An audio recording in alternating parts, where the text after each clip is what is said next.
Anthony Albanese has called for respectful debate in the lead up to the Voice referendum. It comes as the Yes campaign distanced itself from protesters who hurled abuse at those attending a No event to the Indigenous Voice in Adelaide overnight. Live now to Olivia Casely, who's in Canberra. Olivia, we just heard from the Prime Minister on this last hour and he was strongly condemning those actions. That's right, Ashley. This follows really ugly scenes in Adelaide overnight where protesters were hurling abuse at attendees, including at leading members of the No campaign. So this small group of protesters, they were holding signs such as "There's no pride in genocide" and yelling out insults such as racist pigs and racist dogs. The Yes 23 campaign has confirmed they've got nothing to do with this small protest who featured here in this footage taken by Liberal Senator and No advocate Alex Antic.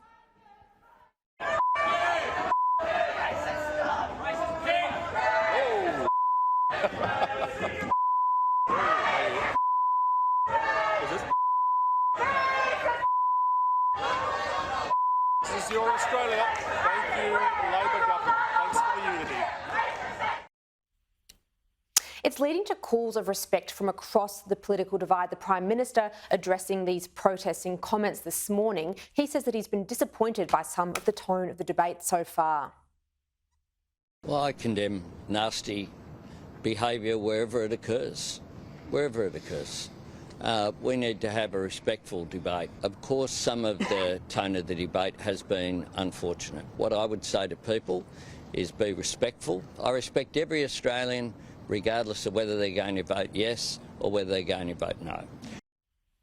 Opposition leader Peter Dutton agrees, but he's also used this opportunity this morning to take a swipe at the Prime Minister over what he says is a lack of detail. Firstly, people need to contribute to this debate and participate in this debate respectfully. I saw some footage out of South Australia which is deeply disturbing.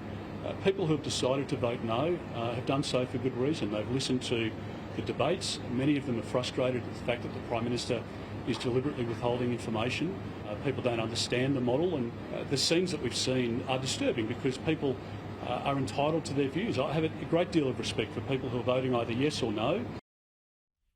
One of the key speakers at this No event in Adelaide overnight is Shadow Indigenous Australians Minister Jacinta Price, and she broke down when speaking about some of the domestic violence issues affecting Indigenous women. This is something that she brought up when speaking at the National Press Club last week. But Assistant Indigenous Australians Minister Malandiri McCarthy this morning has taken issue with some other elements of Senator Price's speech last week, namely her comments that she doesn't think that there have been any ongoing ramifications from colonisation in this country. I do know personally that it has had an impact, and I would certainly say to Senator Price, we all have to be very careful and conscious of what we say as political leaders in this debate. Australians will head to the polls on October 14 for the first referendum since 1999. Australians are going to be asked whether they want to officially recognise Indigenous Australians in the nation's birth certificate, as well as whether they want a voice advisory body established to consult on issues that impact them.